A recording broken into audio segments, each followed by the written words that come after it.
नमो तस्स भगवतो अरहतो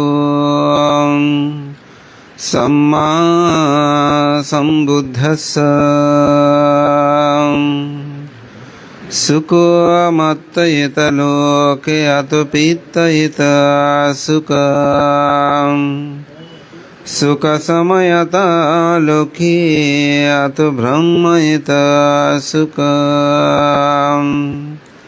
एतेना सत्सवज्जीना होतु ते जयमङ्गलं ते।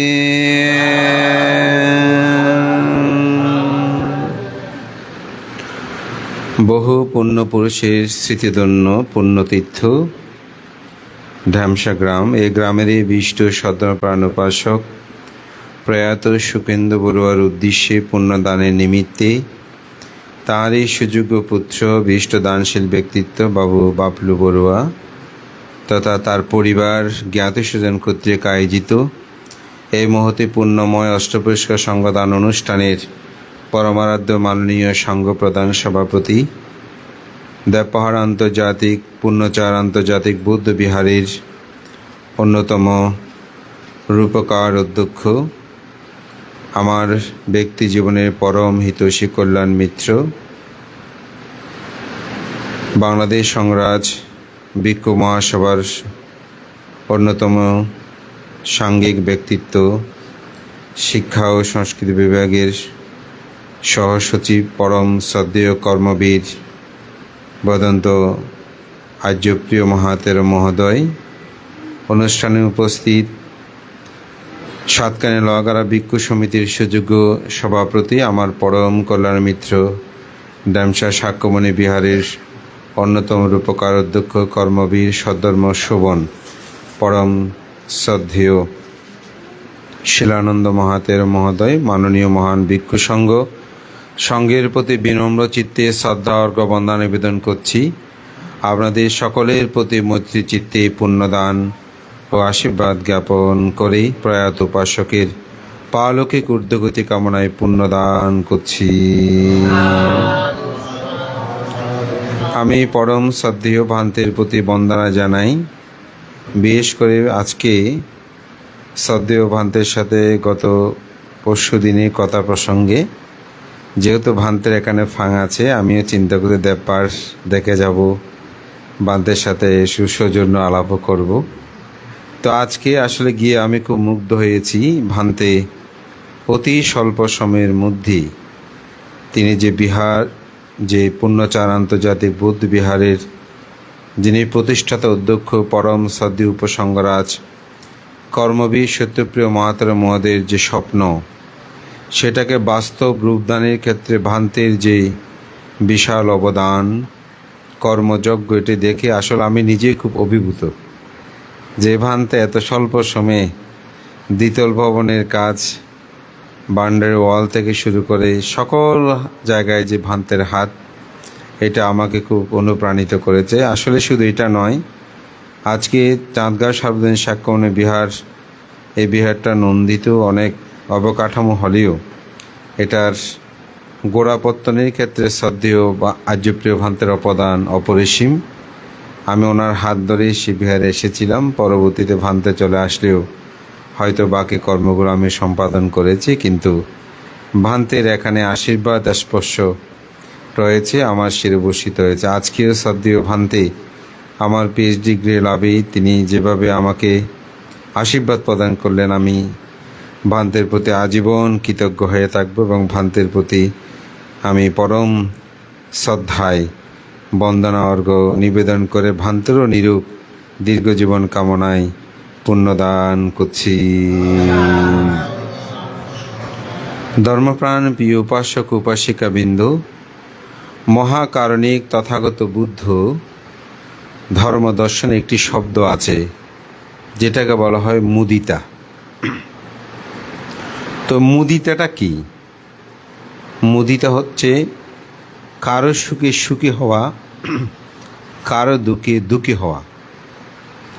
পৃথিবীতে সকল মানুষ কারো সুখে সুখী হতে পারে না, কারো দুঃখে দুঃখী হতে পারে না, কারো সুখে সুখী হতে পারে না বলেই মানুষ একজন যখন উচ্চ স্থানে যায়, উচ্চ কিছু লাভ করে, সম্মান লাভ করে, এটা অনেকে আবার সহ্য করতে পারে না।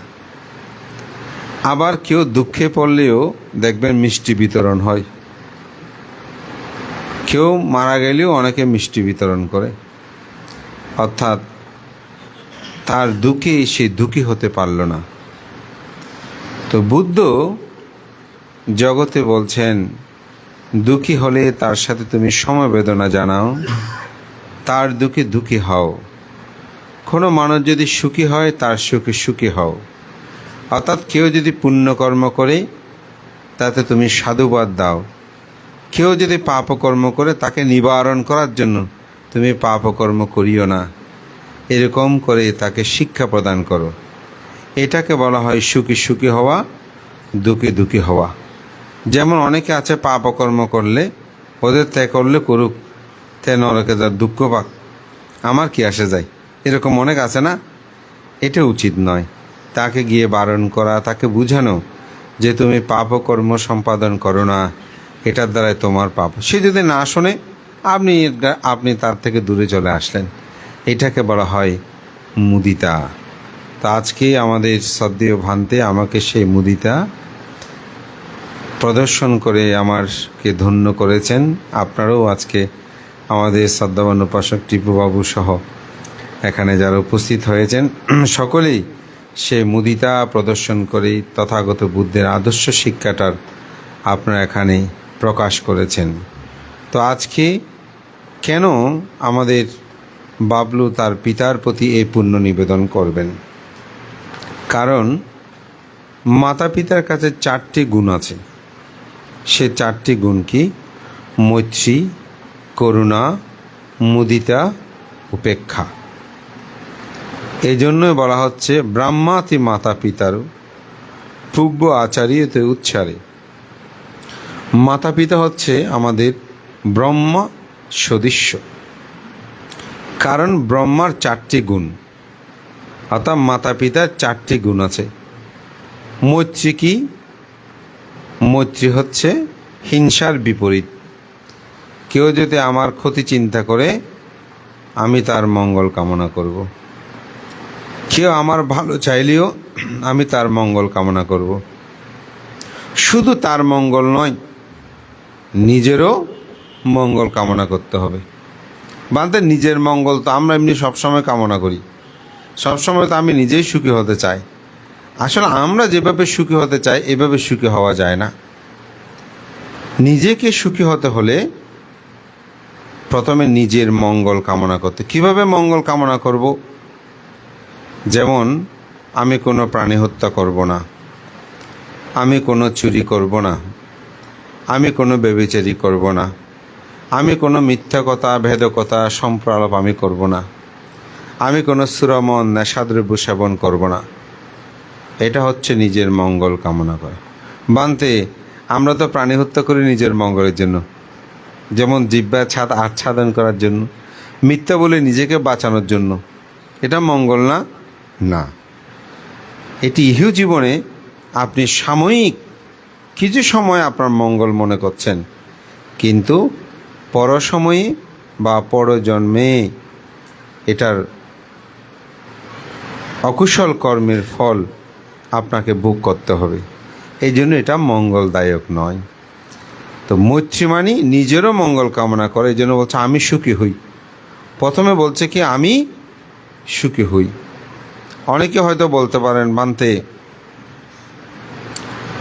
আমি যদি সুখী হই, নিজের যদি সুখ চিন্তা করি, তাহলে তো এটা স্বার্থপরতার মতো হলো না। আপনি যদি নিজে সুখী না হন, অপরকে আপনি সুখী করতে পারবেন না। এটা খুব সুন্দর উদাহরণ। আমরা অনেকেই জানি যে চীনে বুদ্ধ ধর্মের জয় জয়কার।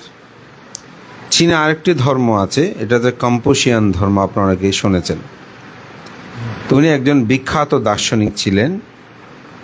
এক রাজা, তিনি দেখছেন তার রাজ্যের মধ্যে খুব বিশৃঙ্খল, সব জায়গায় বিশৃঙ্খলতা। রাজপ্রাসাদে, আশেপাশে সৈন্যদের মধ্যে এবং রাজ্যের মধ্যে। তিনি এটা নিয়ে খুব চিন্তিত, যে ভাবছেন যে আমার তো পরাজয় হবে, কারণ আশেপাশে যে শক্তিশালী রাজ্যগুলো আছে তারা যদি আক্রমণ করে আমার সৈন্যবাহিনীও পারবে না, প্রজারাও এগিয়ে আসবে না, আমার রাজপ্রাসাদের মধ্যেও যেরকম বিশৃঙ্খলা আমি নিয়ন্ত্রণ করতে পারবো না। তিনি খুব চিন্তিত হয়ে পড়লেন। তো শেষে তার এক মন্ত্রীকে বললেন, কম্পোজিশন তো একজন খুব দার্শনিক মানুষ, ওনার কাছ থেকে একটু উপদেশ নিই, তাইলে খুব ভালো হয়। তো তিনি খবর দিলেন, উনি আসলেন, এসে বলছেন যে আপনি আমাকে কী জন্য ডেকেছেন, কী সমস্যা? তো উনি বললেন, আমার রাজপ্রাসাদেও আমি দেখছি এখানে খুব দুর্নীতিগ্রস্ত হয়ে গেছে, আমার রাজ্যের মধ্যেও দেখছি অবস্থা ভালো নয়, মানুষজন কেউ কারো কথা শোনে না, কোনো ধরনের নিয়ন্ত্রণ নাই, আমার সৈন্যবাহিনীর মধ্যে নিয়ন্ত্রণ নাই। এই মুহূর্তে যদি কোনো কারণে কোনো দেশ যদি আমাকে আক্রমণ করে, আমি উপলব্ধি করতে পারছি যে আমার রাজ্যে আমার অবশ্যই পরাজয় হবে। এখন আমি কি করতে পারি, কিভাবে আমি রাজ্যের মধ্যে শৃঙ্খলা নিয়ে আসতে পারি? তো কনফুসিয়ান তাকে বললেন, আপনি রাজ্যের কথা চিন্তা না করে আগে প্রথমে নিজেকে ঠিক করেন। নিজেকে যদি ঠিক করেন তাহলে আস্তে আস্তে আপনার পরিবার ঠিক হবে, আপনার পরিবার যদি ঠিক হয় আপনার রাজপ্রাসাদ ঠিক হবে, আপনার রাজপ্রাসাদ যদি ঠিক হয় আপনার সৈন্য সামন্ত ঠিক হবে, আপনার সৈন্য সামন্ত যদি ঠিক হয় আপনার রাজ্য ঠিক হবে, আপনার রাজ্য যদি ঠিক হয় তাহলে অন্য কোনো দেশ আপনাকে আক্রমণ করতে আর পারবে না, সাহস করবে না। এখন ওনাকে ঠিক করার কথা যখন বলছে, অন্যান্য সবাই অবাক হয়ে গেছেন যে রাজাকে এরকম করে কে বলতে পারবে, আগে আপনি ঠিক হন। এখন আমাদের প্রধানমন্ত্রী বলেন, আমাদেরকে যদি কাউকে ডাকে পরামর্শের জন্য, উপদেষ্টা, কেউ কি বলতে পারবে আগে আপনি ঠিক হন? এই সাহস কি কারো আছে? কিন্তু দার্শনিক তিনি এই কথাটা বললেন। অনেকেই মনে করেছে হয়তো রাজা কনফুসিয়ানকে ফাঁসিও দিতে পারে, রাজা তো। কিন্তু তিনি নিশ্চুপ হয়ে বলেন, হ্যাঁ ঠিক আছে, আপনার পরামর্শ আমি গ্রহণ করলাম। তখন তিনি নিজেকে দেখছেন যে আসলে সে নিজে ঠিক নাই, তার চারিত্রিক জীবন গঠন ঠিক নাই, তিনি মদ্যপায়ী, নারী আসক্ত, তিনি ঠিকমতো রাজ্য পরিচালনা করছে না, যথা টাইমে সভা সমিতি উপস্থিত হচ্ছে না, যথাসময়ে তিনি বিচার কার্য সম্পন্ন করছে না, যিনি স্বজন প্রীতিতে আবদ্ধ হয়ে আছে, আবিষ্ট হয়ে আছেন, তিনি আস্তে আস্তে নিজেকে পরিবর্তন করতে শুরু করলেন। নিজে যখন পরিবর্তন হলো তখন আস্তে আস্তে তিনি তার পরিবারকে পরিবর্তন করলো। পরিবার যখন পরিবর্তন হলো তখন রাজপ্রাসাদ পরিবর্তন হলো। রাজপ্রাসাদে যখন পরিবর্তন আসছে তখন সৈন্য সামন্ত যারা আছেন, মন্ত্রী পরিষদ, তাদের মধ্যে পরিবর্তন আসলো। এরপরে দেখা গেল রাজ্য পরিবর্তন হয়ে গেল। এখানে কনফিউশনের এই গল্পে এই জিনিসটা বোঝাতে চায়, আগে নিজেকেই পরিবর্তন করতে হবে। জগতের মহাকারণিক তথাগত বুদ্ধ তিনি প্রথমে নিজেকে পরিবর্তন করেছেন। তিনি বুদ্ধ হওয়ার পরে জগতে তার লব্ধ ধর্ম দর্শন মানব কল্যাণে তিনি নিবেদিত করেছেন। নিজের মধ্যে যতক্ষণ পর্যন্ত আসলে প্রকৃত সত্যটা জাগ্রত না হবে ততক্ষণ আপনি সত্যটাকে বুঝতে, উপলব্ধি করতে পারবেন না। একটা ছোট বাচ্চা ধরুন 8-9 বছরের ছেলে, সে একটা বিড়ালের রেস ধরে টেনে আসে। তো বিড়ালটা নাচানাচি করতেছে, তো মা ডাক দিয়ে বলতেছে, এই তুমি বিড়ালটাকে টেনে ধরে এরকম করে লাফালাফি করাচ্ছ কেন? তো ছেলে উত্তর দিল, মা আমি বিড়ালটাকে লাফালাফি করছি না, বিড়ালটাই লাফালাফি করতেছে। যে কোনটা সত্য বলেন তো? এখানে কোনটা সত্য? ছেলেটা কি বিড়ালের রাস্তা ধরে সে লাফালাফি করাচ্ছে, অর্থাৎ লেজ ধরে টানাটানি করতেছে, নাকি বিড়ালটাই লেজ টানতেছে, টানে নিয়ে যাওয়ার জন্য লাফালাফি করছে? এখন মা যেটা বলছে সেটাই সত্য, নাকি ছেলেটা যে বলছে মা আমি লাফালাফি করছি না, আমি শুধু লেজটা ধরে আছি, বিড়ালটাই সে লাফালাফি করছে? তা আসলে দুইটা দুইভাবে সত্য। একটা হচ্ছে লেজটা ধরেছে বলেই বিড়ালটা লাফালাফি করছে, আবার ছেলেটা বলছে আমি তো লেজ ধরে আছি, কিন্তু বিড়ালটাই কি লাফালাফি করছে। একজন গবেষক, একজন চিন্তাশীল, একজন দার্শনিক মানুষ, তিনি এই দুটি সত্যকে দুইভাবেই তিনি তুলে ধরবেন। এটাকে তুলে ধরার জন্য আমাদের আত্মসত্য জ্ঞান এটা উৎপন্ন করতে হবে। যখন আমি উৎপন্ন করব তখন আমি বুঝব যে না, বিড়ালটাকে ধরেছে এটা একটা সত্য, আবার বিড়ালটা নিজেই ছুটে যাবার জন্য যে লাফালাফি করছে সেটাও একটা সত্য। দুটো দুই রকম সত্য।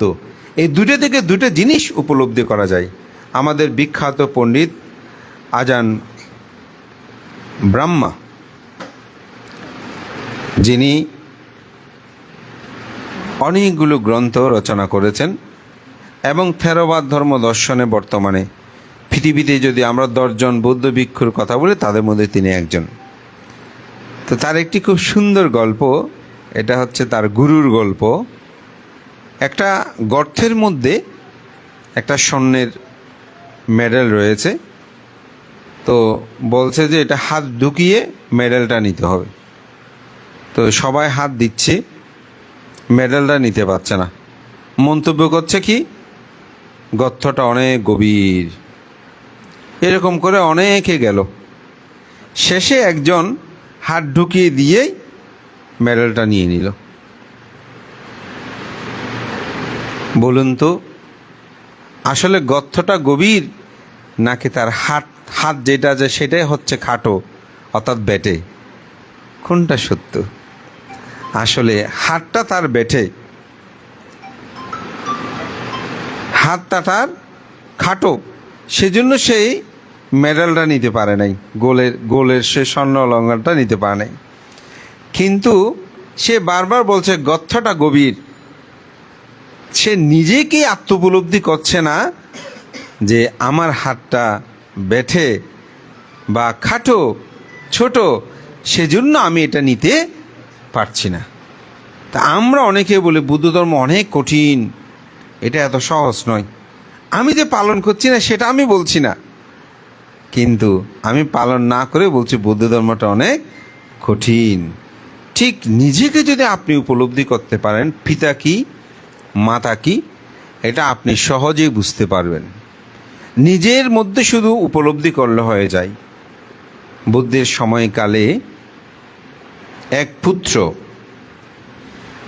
তার রাজ পিতাকে হত্যা করতে একদিন পিতার শয়নকক্ষে তরবারি নিয়ে সে প্রবেশ করেছে। নিয়ম আছে রাজপ্রাসাদের ভিতরে কেউ অস্ত্র হাতে প্রবেশ করতে পারবে না। তো তাকে পিতার কক্ষে প্রবেশ করতেই তাকে প্রহরী যারা আছেন সৈন্য ওরা ধরে ফেলল। পিতা জাগ্রত হলো, হয়ে দেখেছে এটা রাজপুত্র, অর্থাৎ রাজার সন্তান। সবাই চিৎকার চেঁচামেচি, রাজার ঘুম ভেঙে গেল। রাজা বলল আমার প্রকোষ্ঠে কেন এরকম? তো ছেলে তো আবেগে বলে ফেলছে, বলছে আমি তোমাকে হত্যা করতে ঢুকেছি। কেন বাবা, তুমি কেন আমাকে হত্যা করবে? বলছে আমি আপনার রাজপ্রাসাদ চাই, অর্থাৎ আমি রাজা হতে চাই। বলছে তুমি আমার একমাত্র পুত্র, আমার মৃত্যুর পরে তো তুমি রাজা হবে, আমাকে হত্যা করার কি আছে? বলছে আপনি কখন মরবেন, আমি কখন রাজা হব, তার আগেও তো আমার মৃত্যু হতে পারে। তখন তো আমি রাজ্য সুখ কী সেটা আমি উপলব্ধি করতে পারবো না। বলে ঠিক আছে, পিতা তো পুত্রকে অসীম ভালোবাসেই, ঠিক আছে তুমি আর চিন্তা করো না, আমি তোমাকে রাজত্ব দিয়ে দিলাম। সেদিন রাতেই পিতা রাজত্ব দিল, সে রাজ্য অভিষিক্ত হলো। তো রাজকুমার, আগে ছিল তো রাজকুমার, এখন যেহেতু রাজা, তার কথায় সব কিছু উঠবস করে, এটা আনন্দ লাগে। তো যেমন পরিবারের মধ্যে যখন ছেলেমেয়েরা সবাই আপনার কথা উঠবস করবে, এটা আনন্দ লাগে। আর যখন কথা শোনা বলো যে ভান্তে কী আর দুঃখের কথা বলবো, ছেলে মেয়েগুলো এখন আমার কথা শোনে না। একটা পরিবারের মধ্যে পরিবারের সবাই যখন কথা শোনে একটা আনন্দ লাগে, আর একটা রাজ্যের মধ্যে সবাই যখন কথা শুনবে কেমন লাগবে। আর তার বয়স হচ্ছে মাত্র 16 বছর। 16 বছর রাজত্ব পেয়ে সে মহা খুশি। তো তার গুরু ছিল বুদ্ধের শিষ্য, কিন্তু সে বিদ্রোহী শিষ্য, যার নাম আপনারা শুনেছেন দেবদত্ত। তো দেবদত্তের কাছে পূজা আর্চা নিয়ে গেলেন। দেবদত্ত এই পূজা আর্চা পেয়ে মন খারাপ করে আছে। প্রভু, আপনার পরামর্শেই আমি তো এখন পিতাকে হত্যা করতে গিয়ে রাজত্ব পেলাম, কিন্তু এরপরও আপনি খুশি হলেন না কেন? কি হয়েছে? আপনার মন খারাপ করে কেন আছেন? মুখ অন্ধকার কেন? বলে আপনি রাজত্ব পেয়েছেন ঠিক, কিন্তু যে কোনো সময়ে রাজত্বটা হারিয়ে যেতে পারে। বলে যে কেন? বলে আপনার পিতা আপনাকে রাজত্ব দিলেও ওখানে যত সৈন্য সামন্ত আছে, মন্ত্রী পরিষদ, সব তো আপনার পিতার নিয়োগ প্রাপ্ত। এখন যে কোনো সময় তো তারা উল্টিয়ে দিতে পারে আপনাকে। তো বলে যে এখন কি করতে পারি? পিতাকে তো আর হত্যা করতে পারবো না, তাহলে রাজ্যের মধ্যে বিদ্রোহ হবে যে অহতিক্ষণ একজন মানুষকে আপনি হত্যা করেছেন। আগে হয়তো রাজত্ব লাভে রাজধর্মে পিতা পুত্র হত্যা করে রাজত্ব নেওয়ার অনেক উদাহরণ আছে, কিন্তু এখন তো সেটাও সম্ভব নয়।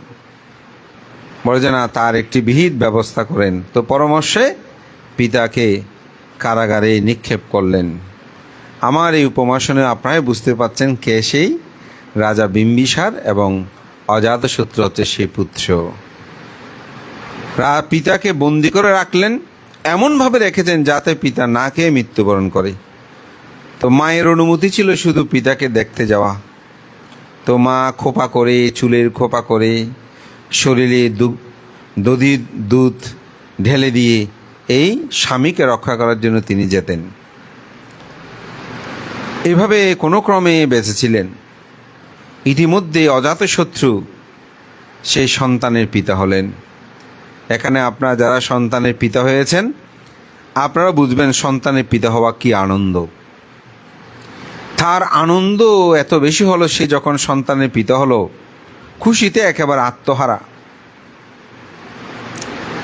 চিন্তা করছে, আমি যেদিন জন্মগ্রহণ করেছিলাম সেদিন আমার পিতাও তো এরকম আনন্দিত হয়েছিলেন। তো কেমন আনন্দ হয়েছে এটা আমার মার চেয়ে ভালো কেউ বলতে পারবে না। তাই তিনি আস্তে আস্তে মায়ের কাছে গেলেন।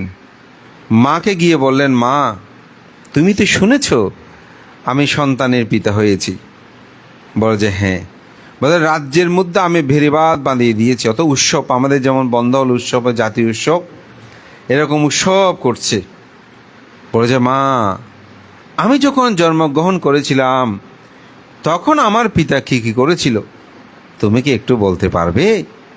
কীরকম আনন্দ করেছিল? বলে যে হে পুত্র, তোমার পিতা কী করেছিল আমি এত কথা বলতে পারবো না, তবে আমি তোমাকে দুটো উদাহরণ দিতে পারি। একটি উদাহরণ হচ্ছে, তুমি যখন আমার গর্ভে এসেছিলে সেই গর্ভকালীন সময় আমার ইচ্ছা হয়েছিল তোমার পিতার রক্ত পান করতে, কিন্তু একজন রাজার রক্ত আমি পান করব এটা তো সম্ভব না, বলা সহজ নয়, যার কারণে আমি বলতে পারিনি। শেষে আমার এমন তৃষ্ণা উৎপন্ন হয়েছে, হয়তো তৃষ্ণা নিবারণ করা নয়তো মৃত্যুবরণ করা, দুটি থেকে একটা বেছে নেওয়ার জন্য আমার চিত্তে জাগ্রত হয়েছিল। শেষান্তে আমি এই গর্ব নষ্ট করার জন্য আমি চেষ্টা করেছিলাম, কিন্তু তোমার বাবা এমনভাবে প্রহরী নিয়োগ করেছিল যাতে এই গর্ব কোনো ক্রমে নষ্ট না হয়। তোমার পিতা আমাকে ধরে ফেলল। তখন আমাকে জিজ্ঞাসা করছে, কেন তুমি এই গর্ব নষ্ট করতে চাচ্ছ? কি তোমার অভাব? তোমার পিতার আকুতি মিনতিতে আমি শেষান্তে বলেছিলাম, রাজন, আমার ইচ্ছে হচ্ছে আপনার রক্ত পান করতে। আমি কিভাবে সে কথা আপনাকে বলবো? বলে, তুমি একটা কথা বললে, আমার সন্তানের জন্য কি আমি রক্ত দিতে পারবো না? তোমার পিতার সাথে সাথে তরবারি বের করে বাহু কেটে আমাকে রক্ত দিয়েছিল। আমি সেই রক্ত পান করে তোমার সে মাতৃকালীন সময়ে, আমার সময়ে আমি সেই তৃষ্ণা নিবারিত করেছিলাম। তো অজাতশত্রু নামটা হচ্ছে সেজন্য, জাত হওয়ার পূর্বেই শত্রু বলে অজাতশত্রু, অর্থাৎ জন্ম হওয়ার আগেই সে পিতার কি হয়েছেন? শত্রু হচ্ছে, রক্ত পান করেছে না। এটা হচ্ছে একটা উদাহরণ। দ্বিতীয় উদাহরণ, তোমার বয়স যখন 7-8 বছর, তোমার হাতে একটা ফোসকা উঠেছিল, ফোড়া। যদি ডাক্তার দ্বারা অস্ত্রোপচার করে তাহলে তুমি কান্না করবে। তোমার পিতা মুখ দিয়ে চোচে চোচে সেই ফোসকা অথবা ফোড়ার ফুসগুলো মুখ দিয়ে টেনে নিয়েছিল। এগুলো পুত্রের শরীরের অংশ বিদায় এটি ফেলে না দিয়ে তিনি গিলে খেয়ে ফেলেছিল। তোমাকে সেরূপভাবে তোমার পিতা ভালোবাসত। সাথে সাথেই অজাতশত্রু নিজেকে আরও আত্ম উপলব্ধি করল, আমি কি করলাম? এমন পিতাকে, আমার তো সচক্ষে দেখা যে পিতাকে হত্যা করার জন্য আমি রাতের গভীর অন্ধকারে প্রবেশ করেছি, প্রহরীরা ধরে ফেলেছিল। আমার পিতা চাইলে তো সেদিন আমাকে হত্যা করতে পারত, সেটা না করেই আমাকে রাজত্ব প্রদান করলো, আর আমি সেই পিতাকেই বন্দি করলাম। এটাই হচ্ছে তার আত্ম উপলব্ধি। তখন বলছে, না, আমার পিতাকে এখন কারাগার থেকে মুক্ত করতে হবে। কিন্তু রাজনিয়ম, রাজার নিরাপত্তার কারণে রাতের গভীরে তো বের হওয়ার সুযোগ নাই। কখন সকাল হবে চিন্তা করতে করতে সারা রাত ঘুমাতে পারেনি। যখনই ভোর হলো, সাথে সাথে সৈন্য সামন্ত নিয়ে কারাগারে গেল।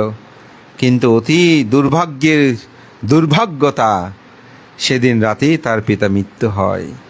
এই অনুশোচনায় অজাতশত্রু আর দিবারাত্রি নিদ্রা যাপন করতে পারে না। সারাদিন কষ্টে তার জীবন চলে। একদিন যুবককে ডেকে বলল, যুবক, তুমি তো আমার শরীরে শান্তি এনে দাও, কিন্তু মনের শান্তি এনে দেওয়ার কোনো গুরু কি আমাকে দেখাতে পারবে? বল যে, হ্যাঁ, আমার গুরু সেই তথাগত গৌতম বুদ্ধ, যে যুবক অম্রকাননটা আমাকে দান করেছিলেন আপনার চিকিৎসায় পুরস্কার স্বরূপ, আমি সেটা তথাগত বুদ্ধকে দান করেছি।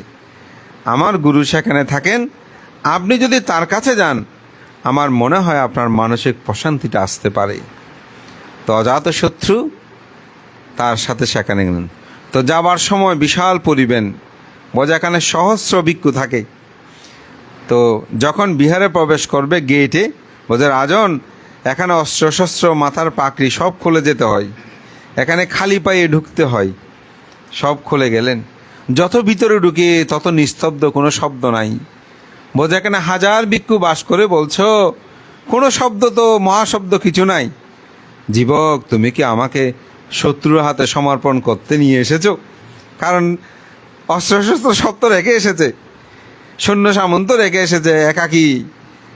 বলছে, রাজন, আমার কাছে এমন ওষুধ আছে, আপনার নাকের সম্মুখ দিয়ে শুধুমাত্র বুলিয়ে নিলেই আপনার মৃত্যু হবে।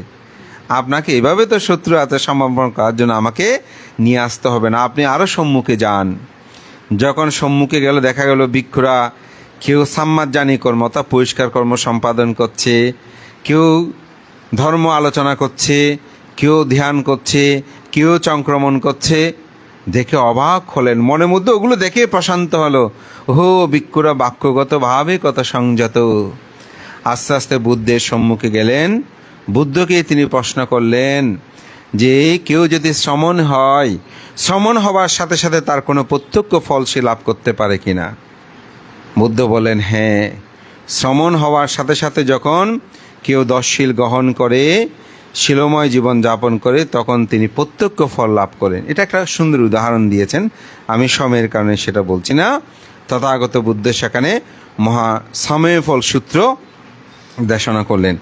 এই দেশনা শ্রবণের শেষ হওয়ার সাথে সাথে সহজ স্বজন ভিক্ষু সঙ্গদায়কদের মধ্যে কেউ শ্রোতাপত্তি, সেও সকিতাগামী, কেউ অনাগামী, কেউ অরহত্ব ফল লাভ করল। কিন্তু দুঃখের বিষয়, অজাতশত্রু কোনো মার্গ জ্ঞান লাভ করতে পারে নাই। যখন সে সভাস্থল ত্যাগ করে চলে গেল, বুদ্ধ বলছেন, হে ভিক্ষুগণ, যদি অজাতশত্রু পিতৃহত্যা না করত তাহলে সেই এই বসাতে ধর্মকথা শুনতে শুনতেই তার মধ্যে ধর্মচক্ষু জ্ঞান উৎপন্ন হতো। কিন্তু পিতৃহত্যার কারণে তার জীবনে এটা সম্ভব হয় নাই। তবে তিনি কল্যাণ ও পৃথকজন হয়েছিলেন, অর্থাৎ আজীবন তিনি বুদ্ধ ধর্ম সঙ্গের সেবা করেছেন, পূজা করেছেন। বুদ্ধ ধর্মকে বিশ্বধর্মে পরিণত করার জন্য যে দুজন মহারাজার বৌদ্ধ ধর্মের অবদান সর্বাধিক, তার মধ্যে একজন হচ্ছেন রাজা অজাতশত্রু, আর একজন হচ্ছে সম্রাট অশোক। এই দুজনের অবদান অতুলনীয় বুদ্ধ ধর্মকে বিশ্বধর্মে পরিণত করতে। তা আমি এখানে এই উদাহরণটা এই জন্যই বলছি, তিনি যখন আত্ম উপলব্ধি করলেন পিতা কি, তাকে আর কিছু বলতে হয় নাই। এজন্য আমাদের জীবনে পিতা কি, মাতা কি, এটা যখন নিজেকে নিয়ে আমি উপলব্ধি করব, আমি আমার সন্তানের জন্য কি করি, আমাদের বাবলু তার সন্তানের জন্য কি করে, বাবলুর স্ত্রী তার সন্তানের জন্য কি করে, এটা যখন ভাববে, ও আমি যেমন করে আমার পিতামাতাও আমার জন্য করেছে, সুতরাং মা বাবার প্রতি কি দায়িত্ব কর্তব্য, এটা আর আমাদের থেকে শুনতে হবে না, সেটা সেই কর্মটাই সম্পাদন করবে। এই জন্যই বুদ্ধ বলছেন, সুকা মাত্থায়াতা লোকে আত পেত্থায়াতা সুকা, সুকা সামায়াতা লোকে আত ব্রহ্মায়াতা সুকা। জগতে মাতৃভক্তি সুখকর, পিতৃভক্তি সুখকর, সাধু সৎপুরুষ ভক্তি সুখকদ কর্ম। তো আজকে বাবলু তার পিতাকে পূজা করতে গিয়ে আজকে এখানে মহান ভিক্ষু সংঘদেরকে আহ্বান করেছেন, জ্ঞাতিগণকে আহ্বান করেছেন, এটা তার কর্তব্য কর্ম। পৃথিবীর সমস্ত কিছু একত্রিত করে যদি দান করে, পিতামাতার ঋণ কোনো সন্তান শোধ করতে পারবে না। তবে অধর্মবাদী যদি পিতামাতা হয়, তাকে যদি ধর্মবাদী হিসাবে প্রতিষ্ঠা করা যায়, তখন হয়তো সেটা সম্ভব। বৌদ্ধ ধর্ম দর্শনে এই বিষয়ে আরও অনেক তথ্য জ্ঞান আছে। তা আমি মনে করি আমাদের বাবলু তার পিতার প্রতি সে দায়িত্ব কর্তব্য পালন করেছেন। তার মৃত্যুর পর অন্ত্যেষ্টিক্রিয়া, সাপ্তাহিক ক্রিয়া, পাক্ষিক ক্রিয়া সব কিছু অত্যন্ত সুচারু। আজকেও এক মাসে উপলক্ষ করে মহান ভিক্ষু সংঘদেরকে আহ্বান করে দানাদি কর্মের মাধ্যমে সম্পাদনে আমি মনে করি তার আত্ম উপলব্ধি জ্ঞানে কিছু আছে বলেই মাতা পিতার প্রতি কর্তব্য কর্মগুলো তিনি সম্পাদন করছেন। আমি পুণ্যদান করি যে তার এই চিন্তা চেতনা আমাদের সমাজ গগনে আরও অন্যদের মধ্যে সেটা প্রতিফলিত হোক।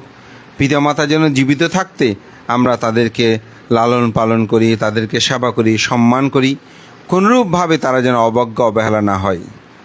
কোনো জিনিস পুরনো হলে যেমন আমরা অন্যত্রে ফেলে দিই, পিতামাতার ক্ষেত্রে যেন আমাদের সেরকম আচরণ না হয়। মনে রাখবেন, আমিও একদিন সেরকম হব। আমাকে যদি কেউ তুচ্ছ তাচ্ছল্য করে, অবজ্ঞা করে, অবহেলা করে, তখন আমারও সেটা খারাপ লাগবে। আমাদের ভিক্ষু সংঘদের মধ্যে আমরা দেখেছি যারা অত্যন্ত বয়োবৃদ্ধ, আমরা যখন গিয়ে একটা বন্দনা করি, কুশল বিনিময় করি, একটু মূল্যায়িত করি, তখন ওনারা খুব খুশি হয়। আমরা এবার মহাসভার পক্ষ থেকে 6 জন ভিক্ষুকে দিয়েছি। তার মধ্যে একজন ভিক্ষু, ওনার হাসি দেখে, ওনার খুশি দেখে আমার এত ভালো লেগেছে যে উনি চিন্তা করছেন আমি তো এক পাশে পড়ে আছি, আমাকে কে খুঁজবে। তো ওনাকে খুঁজে নিয়ে যখন চট্টগ্রাম বৌদ্ধবিহারের মতো জায়গায় এনে সম্মানিত করলো, আমি একানা সঙ্গ আমি বলবো, ওনার আনন্দ দেখে, ওনার কথা শুনে আমি অবাক হলাম। কারণ আমরা যখন বয়োবৃদ্ধ ভিক্ষুক, অনেক সময় আমরা তাদের যে এক পাশ করে রাখি, এটা যেন না করি। আমরা তাদেরকে যেন সম্মান করি, বয়োজ্যেষ্ঠের যেন সম্মান করি, শ্রদ্ধা করি, গৌরব করি। তখন এই আত্ম উপলব্ধি এটা সবচেয়ে বড়, নিজের মধ্যে যেটা জাগ্রত। নির্বাণ বুদ্ধের দর্শনে আমি যত নির্বাণ ব্যাখ্যা শুনেছি, সবাই বলছে এটা বলে বর্ণনা করে যাবে না, এটা শুধু আত্ম উপলব্ধি, নিজের মধ্যে আপনি উপলব্ধি করতে যদি পারেন নির্বাণ কি সেটা বুঝতে পারবেন।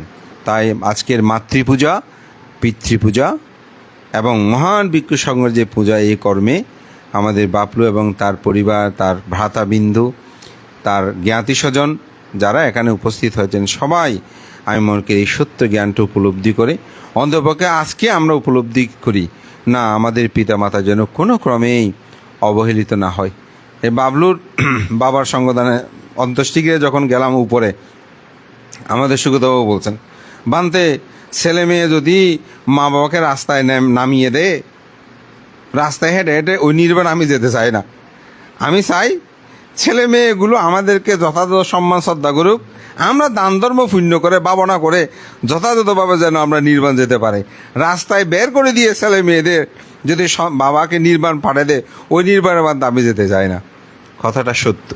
অর্থাৎ ইহু জীবনে যদি ছেলে মেয়েরা যদি অবজ্ঞা অবহেলা তুচ্ছতাচ্ছল্য করে, উনি নির্বাণ সাধনা করবেন কিভাবে? তো সুতরাং বলে দেবান্তে আগে মা বাবার প্রতি কর্তব্য কর্ম কি আমি দেশনা করেন, ভালো লাগে ওই রকম একটু দেশনা করবেন। তো ওনার কথাটা আসলে সত্য। তো যদি আমরা নির্বাণ করে মা বাবার প্রতি দায়িত্ব কর্তব্যগুলো ছেলে মেয়েরা প্রতিপালন না করে, নির্বাণকে রাস্তায় রাস্তায় ভিক্ষা করে করে মা বাবা নির্বাণে যেতে পারবে না। আসলেই সন্তানের কর্তব্য মা বাবার প্রতি। আমি মহান শ্রদ্ধেয় সংঘের প্রতি বন্দনা, আমাকে এককভাবে ধর্মদান করার সুযোগ দেওয়ার জন্য সংঘের প্রতি বন্দনা জানিয়ে আপনাদের সকলকে বলবো, আপনারা প্রকৃত আত্ম উপলব্ধি করলে নিজে কি, নিজের ছেলে মেয়ে কি, আমার মা বাবা আমার জন্য কি করেছে, এটা যেন আমরা আত্ম উপলব্ধি করে কোনো পিতামাতাকে আমরা যেন অবহেলিত না করি, কোনো পিতামাতাকে যেন আমরা অবজ্ঞা না করি। এরূপ চিত্ত চেতনা আমাদের মধ্যে জাগ্রত হোক। আমাদের পিতা মাতা আমাদের পরম ব্রহ্মতুল্য, তারা তাদের কর্তব্য কর্ম যেন আমরা সবসময় সম্পাদন করি, এই প্রত্যয় ব্যক্ত করে মহান সংঘকে বন্দনা জানিয়ে আবারও শ্রদ্ধেয় সংঘ প্রধান শ্রদ্ধেয় ভান্তের প্রতি কৃতজ্ঞতা জানিয়ে আপনাদের সকলের উত্তর শ্রীবিদ্যা কামনা করে আমার নাতির দীর্ঘ ধর্মকথা এখানে শেষ করছি। জগতের সকল প্রাণী সুখী হোক।